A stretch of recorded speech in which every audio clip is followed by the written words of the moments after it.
लखनऊ एक ही बार आता हूं और वो भी फ्री में, तो ये कह देना आवश्यक है। क्योंकि आज सारा जो मीडिया आया है वो इसलिए भी आया है कि रक्षा मंत्री जी आए हैं, अटल जी का 100वां जन्मदिन है, आदरणीय मुख्यमंत्री जी और महत्वपूर्ण लोग हैं। लेकिन मेरा पिछले 5 दिन का अनुभव यह है कि मीडिया इसलिए भी आया है कि इन सब की उपस्थिति में मैं कुछ बोलूं और उसमें से 20 सेकंड का काटकर चलाया जा सके। तो मैं आशा करता हूं कि कैमरा के जितने भी लोग हैं हम उन्हें पर्याप्त अवसर देंगे, प्रदान करेंगे। मेरे प्रति बड़ा स्नेह अटल जी का रहा, और कवि अगर प्रधानमंत्री भी बन जाए तो वो कवि रहता है। और वे जब प्रधानमंत्री पद पर सुशोभित थे तो महीने में एक बार, 2 महीने में एक बार, जब भी उन्हें समय मिलता था तो स्मृतिशेष प्रमोद जी के माध्यम से वो दिल्ली में रहने वाले, एनसीआर में रहने वाले जिन 3-4 कवियों को बुलाकर उनको सुनते थे और कुछ अपना लिखा हुआ सुनाते थे। उनमें सबसे कम वय का और बिल्कुल अल्पज्ञ बालक के रूप में उनका स्नेह मुझे मिला। ये मेरा सौभाग्य है। जैसा कि आदरणीय दिनेश जी ने उल्लेख किया था, यह भी सौभाग्य है कि जिन महनीय विभूतियों को पूरे भारत में लाखों लाख लोग प्रतीक्षा करके सुनते हैं, उन महनीय विभूतियों ने मुझे समय दिया कि मैं यहाँ अपनी बात कह सकूं। एक कवि की काव्य पाठ है, एकल काव्य पाठ है। यह भी कारण हो सकता है कि बाकियों ने पैसे मांग लिए हों, लेकिन मैं इसे अपना सौभाग्य मानता हूं। आदरणीय मुख्यमंत्री जी से अनुरोध करता हूं कि उन्होंने शासन व्यवस्था बहुत अच्छी की, कानून व्यवस्था बहुत अच्छी की, उप मुख्यमंत्री की वित्तीय हालत को भी वे थोड़ा सुधारें, तो केवल काव्य पर पलने वाले इस गरीब ब्राह्मण का भी भला हो सके। लेकिन मुझे लगता है कि जिस दिन ब्रजेश जी देना शुरू कर देंगे उस दिन ये बातचीत का क्रम बंद हो जाएगा। शायद इसीलिए उन्होंने संकल्प कर रखा है कि उन्हें देना ही नहीं है। मैं कुछ एक पंक्तियां पढ़ता हूं। जब कभी हम अटल जी के बारे में बात करते हैं या किसी भी सफल व्यक्ति के बारे में बात करते हैं तो हमें लगता है कि यह सफलता एक दिन में प्राप्त हो गई होगी। ये सफलता एक दिन में प्राप्त नहीं होती, वर्षों लगते हैं, संघर्ष लगता है।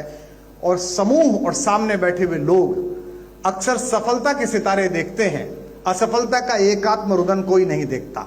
उस एकात्म रुदन से जब सफलता निकलती है तो उसे चकाचौंध भाव से पूरा विश्व देखता है, पूरा प्रदेश देखता है, पूरा भारत देखता है। अटल जी भी उसी सफलता के मानक पर चढ़े और मंच पर जो लोग बैठे उन्होंने भी यही सफलता प्राप्त की। इस कार्यक्रम में एक अनुभव मुझे बार बार ऐसा भी होता है, जब भी भाषण होते हैं, विशेष रूप से भूपेंद्र जी का जब भाषण होता है तो मुझे लगता ही नहीं कि ये कवि सम्मेलन है। मुझे लगता है थोड़ी देर बाद भूपेंद्र जी सदस्यता की पर्ची लेके मेरे पास भी आ जाएंगे। और अरे सो आज बड़ी कृपा की उन्होंने कि आज उन्होंने विस्तार की सारी भूमिकाएं नहीं बताई, उसके लिए मैं उनका आभारी हूं। मैंने सुना कि जगत को जीतने के बाद, मैंने सुना कि महासमर गीता में, महासमर महाभारत में गीता का वाचन करने के बाद, 5 निर्वासित राजकुमारों को विजय दिलाने के बाद, जरासंध और शिशुपाल जैसे राक्षसों के वध की परियोजना को पूर्ण करने के बाद योगेश्वर कृष्ण एक बार ब्रज लौटे थे। उस भावभूमि पर मैं एक गीत विशेष रूप से सुनाता हूं, क्योंकि मंच पर वे सभी लोग बैठे हैं जिन्होंने अपने अपने जीवन के महासमर में कृष्ण की भूमिका निभाई है। यहां बहुत सारे लोग ऐसे हैं जिनके जीवन में और रस था, लेकिन लोक मंगल के इन्होंने रस का त्याग किया। जब कभी गुजरात जाता हूं तो मैं गुजरात के लोगों से शिकायत जरूर करता हूं कि आपसे यह शिकायत है कि हमने हंसता गाता गुनगुनाता बांसुरी बजाता हुआ कन्हैया आपको सौंपा था, आपने से द्वारिकाधीश तो बनाया पर उसकी बांसुरी भी छीन ली और उसकी राधा भी छीन ली। यह पहली परियोजना है। सुनते हैं कि कृष्ण ब्रज लौटे और यह खबर उनके वियोग में आंख खो चुकी राधा जी को प्राप्त हुई। किसी ने कहा इस बार तीज के मेले में कन्हैया आने वाला है। तब तक राधा अपने नेत्रों की ज्योति लगभग खो चुकी थी। इसकी प्रारंभिक 2-3 टिप्पणियों पर आपका नाद मेरी भूमिका तैयार कर देगा। तो किसी ने कहा कृष्ण आने वाले हैं, राधा चुप रही। उसके बाद वो समय भी आया जिस दिन कृष्ण आने वाले थे। आज मुख्यमंत्री जी आते, रक्षा मंत्री जी आते तो बाहर तक पता चल जाती है कि एक विशिष्ट अतिथि आए हैं। वो तो सम्राटों के सम्राट थे, पूरे मेले को पता चल गई, गोकुल को पता चल गई कि कन्हैया आ गए हैं। कोई दौड़ती हुई सखी राधा की कुटिया पर गई और कहा राधा कृष्ण आ गया है। राधा चुप रही। फिर राधा की कुटिया का पता ढूंढते हुए स्वयं योगेश्वर कृष्ण वहां तक पहुंचने को उद्यत हुए। आधे रास्ते में फिर एक सखी भागी गई और कहा, राधिका तेरा कन्हैया आ गया है। राधिका फिर भी चुप रही। जब कुटिया के द्वार पर अश्रुपूरित नेत्रों से कृष्ण खड़े हुए और उन्होंने म्लान राधा को दीप्ति वाले चेहरे के साथ देखा, तो राधा की सबसे प्रिय सखी विशाखा ने राधा के कान में कहा, बावरी, जिसके लिए रो रो कर आंखें खोदी वो कन्हैया आ गया है।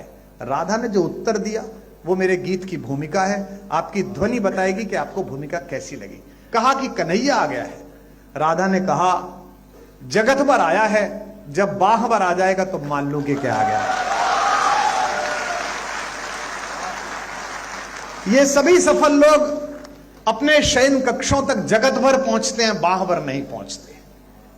जमाने भर की चिंताएं रहती हैं। हम सब जो लोग अंतरंगता के व्रत में आते हैं, हम सब जानते हैं कि देश की रक्षा सीमाओं की सुरक्षा के लिए दिन रात उद्यत रक्षा मंत्री जी किस मानसिकता में पिछले 1 वर्ष से काम कर रहे हैं। हम सब जानते हैं, परिवार के सदस्य होने के कारण जानते हैं, लेकिन उनकी दृढ़ता में, उनके चाल में, उनके संकल्प में, उनकी वाणी में जरा कंपन आप अनुभव नहीं कर सकते। किसी ने कहा कि तेरे पास तक आ गया है, अब थोड़ा और गंभीर हो जाइए, अच्छा सुनना है आप। पहुंचकर कृष्ण ने कहा, राधिका मैं तेरा कन्हैया। राधा ने सिर पर हाथ फिराया और कहा, इस पंक्ति को आप पकड़ लेंगे तो मैं जान जाऊंगा। कहा, कृष्ण की प्रेमिका की कुटिया में तुम्हारा स्वागत है द्वारिकाधीश। कृष्ण का कैसी बात करती है, मैं तेरा कन्हैया, द्वारिकाधीश क्यों कहती है? थोड़ा और जागे पीछे के लोग। राधा ने कहा, हां द्वारिकाधीश, मैंने भी यही सोचा कि मेरा कान्हा आ गया है। मैंने आपके सिर पर हाथ फिराया तो ये सोचा कि मोर पंखों से मेरी उंगलियां छुएंगी, लेकिन सम्राट के मुकुट में निकली हुई किरचों से मेरी हथेलियां कट गई हैं। द्वारिकाधीश तुम्हारा स्वागत। कृष्ण ने राधा का हाथ पकड़ा और अपने हृदय पर रखा और कहा, अनुभव कर इस हृदय की गति को। मैं तेरे लिए गीत गोविंद गाने वाला तेरा कृष्ण। झटके से हाथ छुड़ाकर राधा ने जो कहा, फिर और हाथ खुलेंगे शायद आपके तालियों में। राधा ने कहा, हां द्वारिकाधीश, मैंने आपके हृदय पर हाथ यही सोचकर लगाया था कि वन फूलों की मालाएं मेरे हथेली से लगेंगी, लेकिन आपके गले में पड़ी हुई मणियों ने मेरी हथेलियों पर किरच डाल दी हैं। आपका स्वागत है द्वारिकाधीश। आखिरी टिप्पणी और गीत आ रहा है, इसे स्वीकार करिएगा। गीत की अगवानी में अपने हाथ उठाइए। हाथ पकड़कर कहा, इस हाथ को अनुभव कर, इसी से मैंने मुरली बजाई। हाथ छुटाकर राधा ने कहा, हां द्वारिकाधीश, मैंने आपका हाथ यही सोचकर थामा था कि इसमें मुरली का स्पर्श होगा, लेकिन शिशुपालों की गर्दन उड़ा देने वाले चक्र को धारण करते करते आपकी उंगलियों में गड्ढे पड़ गए हैं। आओ द्वारिकाधीश तुम्हारा स्वागत। कृष्ण ने कहा कि मेरे लिए क्या है, मैं तेरे लिए गीत गाना चाहता हूं। राधा ने कहा कि नहीं, अब जाओ दुनिया को गीता सुनाओ, महासमर में लोगों को विजेता दिलाओ। मैं जिस प्रेम में थी उसमें आनंद में हूं। बस आखिरी बात कह रहा हूं, फिर गीत सुना रहा हूं। कृष्ण बनने की पहली शर्त यह है कि हम सबको अपना गोकुल, अपनी राधाएं, अपनी बांसुरियां छोड़कर आनी पड़ती हैं।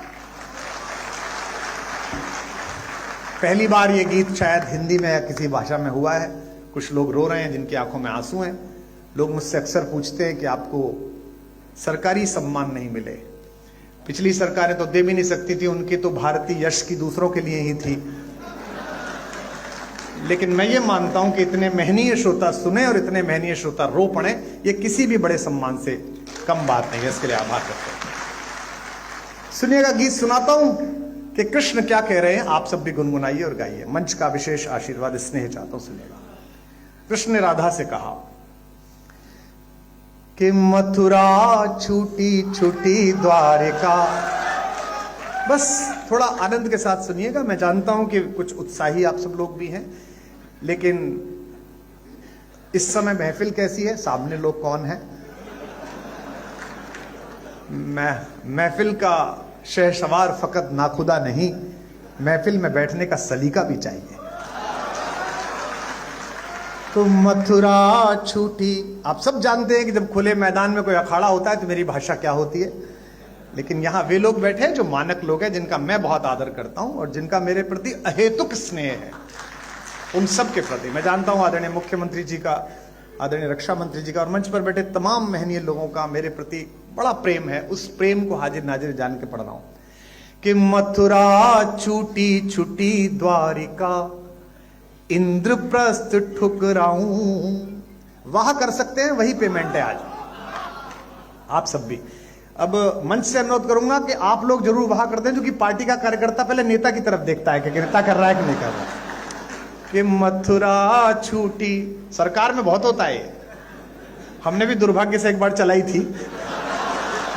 तो वो 90 के बैच का आईएएस चुटकुला सुनाता था तो 85 वाला हंसता ही नहीं था कि जूनियर पे क्या हंसना। कि मथुरा छूटी छूटी द्वारिका, इंद्रप्रस्थ ठुकराऊं। अगली पंक्ति पर वहा करना, पंक्ति पढ़ रहा हूं। कि मथुरा छूटी छूटी द्वारिका, इंद्रप्रस्थ ठुकराऊं। बंसी छूटी गोकुल छूटा, कब तक चक्र उठाऊं। बंसी छूटी गोकुल छूटा, कब तक चक्र उठाऊं। जो लोग समझ जाएं कि बड़े ठाकुर और छोटे ठाकुर के बीच क्या संबंध है, राम और कृष्ण के बीच, वो ये पंक्ति पकड़ लेंगे कि बंसी छूटी। अब महाराज जी, हमारे ब्रज में कहानी आती है कि जब 15 वर्ष के हो गए कन्हैया और 15वें जन्मदिन पर 14वें जन्मदिन के बाद माता देवकी और वसुदेव को छुड़ाने के लिए पहुंचे कारागार में कंस का वध करके, और पैर छुए तो रास मंजरी में एक गीत आता है कि माता देवकी ने उनको जोर से एक घूसा मारा और कहा कि बड़ा योगेश्वर बनता है, बड़ा शक्तिशाली बनता है, मां को 14 साल के लिए छोड़ के रखा, छुड़ाने नहीं आया। तो कन्हैया तो थोड़े चुलबुले हैं, मजाक में कहा मैया क्यों मारती है, पिछले जन्म में 14 साल तूने छोड़ दिया था, इस बार 14 साल मैंने छोड़ दिया। कि बंसी छूटी गोकुल छूटा। अब अगली पंक्ति आती है, संभालिएगा, मुझे बताइएगा अटल जी के श्रोता हैं। बंसी छूटी गोकुल छूटा, कब तक चक्र उठाऊं। पिछले जन्म जानकी तुझ बिन, जैसे तैसे बीता। पिछले जन्म जानकी तुझ बिन, गा सकते मेरे साथ। पिछले जन्म जानकी तुझ बिन, जैसे तैसे महासमर में रीता रीता, कब तक गाऊं गीता। महासमर में रीता रीता, कब तक गाऊं। और अभी कितने जन्मों तक, हम पर संगीत नहीं है लेकिन ये अटल जी का मंच अगली पंक्ति के समापन पर तालियों की ताल से झूमे, ऐसा मन है। और अभी कितने जन्मों तक, और अभी कितने जन्मों तक तुझसे दूर बिताऊं। कब तक गीत सुनाऊं राधा, कब तक गीत सुनाऊं। कब तक गीत सुनाऊं राधा, कब तक, गाइए। कब तक गीत सुनाऊं राधा। पहला बंद सुनिएगा कि बचपन से प्रभुता का बोझा ढोते कटी जवानी। अपेक्षाएं आपको बहुत कष्ट सौंपती हैं। अपेक्षा हो जाए तो बड़ा कष्ट है। आपके पास एक प्रतिभा और जगत आपसे अपेक्षा करे तो बड़ा कष्ट है। कि बचपन से प्रभुता का बोझा ढोते कटी जवानी। हर पल षड्यंत्रों में उलझी सांसें आनी जानी। युग की आंखें अमृत पीती रही मुझे तक तक कर। ये पंक्ति संभालिए लखनऊ के लोगों। युग की आंखें अमृत पीती रही मुझे तक तक कर। अधर मधुर देखे सबने पर पीड़ा ना पहचानी। अधर मधुर देखे सबने पर पीड़ा ना पहचानी। ये बड़े बड़े घर, ये बड़े बड़े नेम प्लेट और इनके पीछे का अकेलापन मंच अनुभव करता है। मैं किसी का संकेत नहीं कर रहा, आप समझ जाएंगे। अधर मधुर देखे सबने पर पीड़ा ना पहचानी। इस पीड़ा को यार सुदामा, इस पीड़ा को यार सुदामा कब तक महल दिखाऊं। कब तक गीत सुनाऊं राधा, कब तक गीत सुनाऊं। कब तक गीत सुनाऊं राधा। एक दूसरा बंद अच्छा लगता है, सुनिएगा। छोटा सा गीत है, मैं समय की मर्यादा समझता हूं, सुनिएगा। पहली पंक्ति को कविता की तरह सुनिए ताकि इस कार्यक्रम के जो 2 भाग थे उसमें कविता पाठ भी जागृत रहे, जीवित रहे। कि दो माओं ने लाड़ लड़ाया, विराजे, कि दो माओं ने लाड़ लड़ाया, दो चेहरों ने चाहा। आपकी वाह मिले, मैं उनकी व्यस्तता समझता हूं। कि दो माओं ने लाड़ लड़ाया, दो चेहरों ने चाहा, फिर भी भरी द्वारिका में मैं खुद को लगा पराया। फिर भी भरी द्वारिका में मैं खुद को लगा। हर कार्यक्रम में आप जाइएगा तो आपको शॉल पहनाया जाता है। आज तो वही था सिर्फ। तो अक्सर लोग कहते हैं कि ये जो आपको कपड़ा पहना रहे हैं, महाराज जी जब आए थे तो उनको भी यही वाला शॉल हमने पहनाया था, इसी सिल्क का। प्रधानमंत्री जी आए तो अक्सर उनको पहनाया था। साल भर होते होते हम सबके घरों पर इतने सारे शॉल इकट्ठे हो जाते हैं, जिन्हें हम हरिद्वार में रात्रि के समय अपने जन्मदिन पर सोते हुए साधुओं, नगर में विश्राम कर रहे आश्रयहीन लोगों को उड़ा के आते हैं। अक्सर हर साल ये करते हैं। लेकिन इस एक क्रिया को मैं कविता में बांध रहा हूं कि कृष्ण का अकेलापन क्या है। मुझे अभी भी आपसे और अपेक्षा है रस की। निवेदन करता हूं कि दो माओं ने लाड़ लड़ाया, दो चेहरों ने चाहा, फिर भी भरी द्वारिका में मैं खुद को लगा पराया। मेरा क्या अपराध कि मेरा गांव गली घर छूटा। मैं जानता हूं कि एक सन्यासी स्वयं नदी के तीर पर खड़े होकर अपना पिंडदान करता है, लेकिन कितना भी संन्यास्त हो जाए, देवभूमि उत्तराखंड के उन गांवों की महक तो महाराज जी आपके हृदय तक आती होगी, जो आपने संकल्पों के कारण जिस एक रसमय संबंध को आपने इसलिए छोड़ा कि आप एक संकल्प जी रहे हैं। और यही कारण है कि हमारे पास पिछले इतने वर्षों से किस्से नहीं हैं मुख्यमंत्री के भाइयों के, भतीजों के, भांजों के, चाचाओं के और ताऊओं के। दो माओं ने लाड़ लड़ाया, दो चेहरों ने चाहा। पंक्ति आ रही है, संभालिएगा। फिर भी भरी द्वारिका में मैं खुद को लगा पराया। मेरा क्या अपराध कि मेरा गांव गली घर छूटा। एक एक व्यक्ति की शिरकत हो अगली लाइन में, सबकी तालियां उठें। मेरा क्या अपराध कि मेरा गांव गली घर छूटा। आंचल से बिछड़े को जग ने पीतांबर पहनाया। आंचल से बिछड़े को जग ने पीतांबर पहनाया। जग चाहे जाते जाते भी अंतिम सांस तक लोक मंगल के लिए काम करना, यह कृष्ण संवाद है। जाते जाते भी, आखिरी समय में भी वो क्या कर रहे थे, मैं पंक्ति पढ़ रहा हूं, फिर तालियों की ताल देना। जग चाहे जाते जाते भी बंसी मधुर बजाऊं, कब तक गीत सुनाऊं राधा, कब तक गीत सुनाऊं, कब तक गीत सुनाऊं राधा। सब गाइए। कब तक गीत सुनाऊं राधा, कब तक गीत सुनाऊं राधा, कब तक। अंतिम बंद पढ़िएगा मेरे मन के माध्यम से और सुनिएगा आत्मा के माध्यम से। ये मैं किसी को समर्पित नहीं करता, लेकिन सोशल मीडिया का जमाना है। 2 घंटा 23 मिनट बोला मैं 4 दिन पहले, 20 सेकंड चला, 20 सेकंड। और उसमें बहुत आभार आदरणीय गृह मंत्री जी।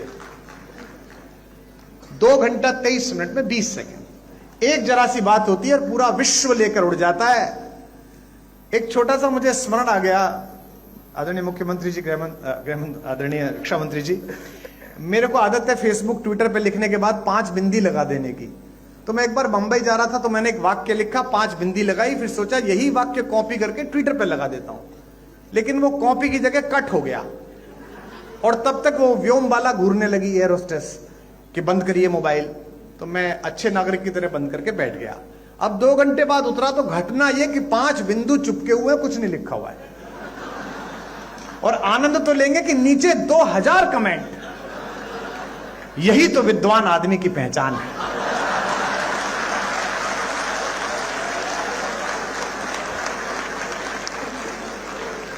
पंच तत्वों को क्या सुंदर तरीके से बताया। एक कह रहा था कि नहीं, आजकल कुमार जी आध्यात्मिक हो गए, आप केवी कुटीर में रहते हैं, तो ये 5 वृक्षों की चर्चा है। कुछ भी चलता है, आपसे एक अपराध अनायास हो या किसी के माध्यम से हो जाए, अपयश में रुचि लेने के लिए पूरा संसार उत्सुक है। लेकिन आपने जितना पुरुषार्थ किया है, आपने जितनी क्षमता और मेहनत की है, उसकी कृतज्ञता देने के लिए संसार बहुत कंजूस है। मैं अंतिम पंक्तियां और अंतिम बंद पढ़ता हूं, उन लोगों के सम्मुख पढ़ रहा हूं जिनको यश और अपयश दोनों का अभ्यास है, तब पढ़ रहा हूं कि कब तक गीत सुनाऊं राधा, कब तक गीत सुनाऊं। अब ये सुनिएगा, ये कृष्ण भी कह रहे हैं और दिल्ली राजधानी क्षेत्र से आया हुआ एक कवि भी कह रहा है, जो विभिन्न क्षेत्रों में टहल के आया है, कि जग भर के अपराध सदा ही अपने शीश उठाए। मंच पर जितने जनप्रतिनिधि बैठे, नीचे जितने जनप्रतिनिधि बैठे, इनको मैं यही अनुरोध कर सकता हूं कि जगत के अपयश से कभी विचलित मत होइएगा। अगर आपने सत्य है तो एक ना एक दिन उसकी आभा चमकेगी, निश्चित रूप से चमकेगी। जग भर के अपराध। आज मैं सुबह से देख रहा हूं, हमारे वामपंथी मित्र, हमारे कांग्रेसी मित्र अटल जी की कितनी प्रशंसा करते हैं। और अटल जी जब थे तब ये लोग क्या बोलते थे, हम भी देखते हैं। अटल जी थे तो अटल जी बहुत कट्टर थे। फिर आदरणीय अडवाणी जी का भारतीय राजनीति में प्रवेश हुआ, अटल जी बहुत अच्छे हैं। उसके बाद आदरणीय प्रधानमंत्री जी का प्रवेश हुआ, तो अटल जी अडवाणी जी दोनों बहुत अच्छे थे। और आदरणीय मुख्यमंत्री जी वो समय दूर नहीं है जब प्रधानमंत्री जी बहुत अच्छे हैं, ये भी कहा जाएगा।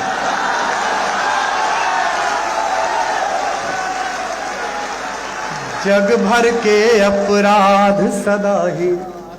कितना निर्मम जगत है, कितना निर्मम है भाई। और यह केवल भगवती कृपा से होता है, यह केवल माता सरस्वती की कृपा से होता है कि आप निष्कलंक कहीं से लौट आए। मैं अटल जी की कृपा मानता हूं, वे राजनीति में निष्कलंक अजात शत्रु रहे। मैं भी एक छोटा ओरिएंटेशन कोर्स करके अब बाहर आया। यह भगवती की कृपा थी कि मुझे देश के सर्वाधिक महनीय लोग बैठकर सुन रहे हैं, अन्यथा मैं भी दिल्ली में दारू के ठेके का हिसाब दे रहा होता। कहां है कि जग भर। भाई ऐसा है, केवल आप ही को नहीं सुनना, उनको भी तो खबर चाहिए कि जग भर के अपराध सदाई। सुनिएगा 4 पंक्ति, आप जीवन भर न भूल पाएंगे आज की शाम। कि जग भर के अपराध सदा ही अपने शीश उठाए।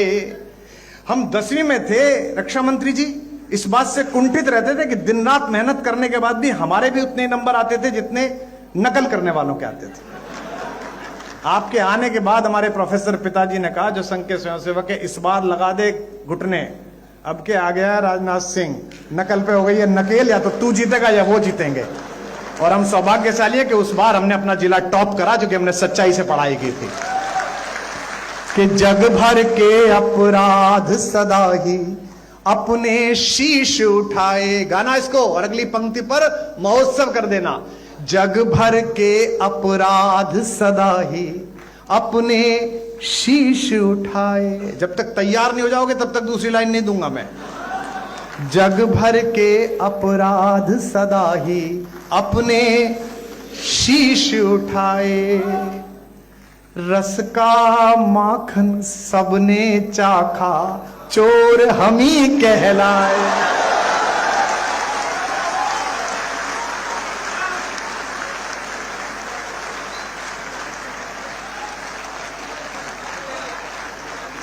जग भर के अपराध सदा ही अपने शीश उठाए। रस का माखन सबने चाखा, चोर गाओ लखनऊ वालों, रस का माखन सबने चाखा, चोर जग भर के अपराध सदा ही अपने शीश उठाए। 5 दिन राम पर बोलो, 3-3 घंटे अयोध्या जी में हाजिरी लगेगी। 3 पंजे 15 घंटे, 15 घंटे में नर पिशाचों को एक लाइन नहीं मिली, 20 सेकंड मिले, बस 20 सेकंड। और वो सारे आगे पड़ली पार से, पूरे भारत की समस्या एक तरफ, मैं एक तरफ। कुमार विश्वास ने ये कहा, कुमार विश्वास ने ये कहा। मुझे पता है कि आज के बाद भी अतिसार होने वाला है, कोई दिक्कत नहीं है। अरे भैया रहने दे तू बेटा, ये जिंदाबाद विंदाबाद दूसरों के लेकर मेरे 7 साल बर्बाद हुए इसमें। रस का माखन सबने चाखा, चोर हम ही कहलाए। और सुनिए अंतिम 2 पंक्तियां, फिर एक ध्रुव पंक्ति पढ़ के विराम लूंगा। इस पर भी 1 मिनट तक ताली बजेगी कि रस का माखन सबने चाखा, चोर हम ही कहलाए। दिल्ली से भी जोड़ना, दिल से भी जोड़ना और कृष्ण से भी जोड़ना। रस का माखन सबने चाखा, चोर हम ही कहलाए। युग के दुर्योधन के जब जब अहंकार को कुचला, युग के दुर्योधन के, कम हाथ खुले आपके कुछ लोगों के, अगली बार ध्यान रखना। युग के दुर्योधन के जब जब अहंकार को कुचला, दुनिया जीती, दुनिया जीती, गांधारी के शाप हम ही ने खाए। गाओ, युग के दुर्योधन के जब जब अहंकार को कुचला, दुनिया जीती, गांधारी के शाप। रस का माखन सबने चाखा, चोर युग के दुर्योधन के जब जब अहंकार को कुचला, दुनिया जीती, गांधारी के शाप हम ही ने खाए। मूर्खतापूर्ण प्रश्नों पर ऊर्जा व्यर्थ नहीं करनी चाहिए, बहुत महत्व। हमको क्या कहते हैं, आप सब तो महनीय हैं। पिछली बार जब प्राण प्रतिष्ठा थी तो ज्यादा व्यस्तता हो गई, तो इधर से उधर जाने के लिए एक वो चार्टर कर लिया, उसकी फोटो लग गई, तो 15 दिन इसी पे पिले रहे भाई कि ये राम पर बोलते और चार्टर पे जा रहे हैं। तो मैंने कहा ये कहां लिखा हुआ है चार्टर में हराम वाले ही जाएंगे, राम वाले नहीं जाएंगे, ये कहां लिखा हुआ है?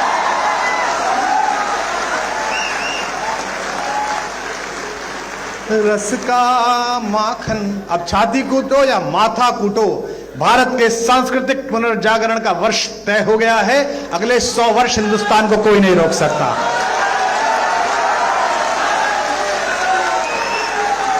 युग के दुर्योधन के जब जब अहंकार को कुचला। फिर कह रहा हूं, अपने बच्चों को रामायण पढ़ाओ, महाभारत पढ़ाओ, और इसलिए पढ़ाओ कि फायदा होगा। मुझे हुआ, मैंने महाभारत पढ़ी थी तो मुझे पता था कि मित्र अगर दुर्योधन निकल जाए तो उसके रथ से उतर के भागो, वरना कर्ण की तरह मारे जाओगे। तो इसलिए पढ़ो, चलो मत पढ़ो उस कारण से जो मैंने कहा था, इस कारण से पढ़ लो। युग के दुर्योधन के जब जब अहंकार को कुचला, दुनिया जीती, गांधारी के 36-37 वर्ष हो गए मंच पे हमें, हैं 30 साल तुमने जो उपेक्षाएं की उसका कोई मायना नहीं। हम खुद ही लड़ते रहे, खुद ही भिड़ते रहे, अकेले बोलते रहे। आज थोड़ा सा बड़े लोगों का आशीर्वाद मिल गया, उनका स्नेह मिल गया, तो तुम्हें दर्द हो गया कि कवि इतना लोकप्रिय क्यों है। कवि लोकप्रिय नहीं है, विचार लोकप्रिय, जिसे कवि गा रहा है। युग के दुर्योधन के जब जब अहंकार को कुचला। विदा करना मुझे, मैं आपसे सवाल पूछ रहा हूं अगली लाइन में। दुनिया जीती, दुनिया जीती, गांधारी के शाप हम ही ने खाए। लखनऊ वालों, मुझको गले लगाओ, ये कृष्ण कह रहे हैं और मैं भी कह रहा हूं, मुझको गले लगाओ या बस मैं ही गले लगाऊं, कब तक गीत सुनाऊं राधा, कब तक गीत सुनाऊं, कब तक गीत सुनाऊं राधा, कब तक गीत सुनाऊं, कब तक गीत सुनाऊं राधा, कब तक गीत सुनाऊं।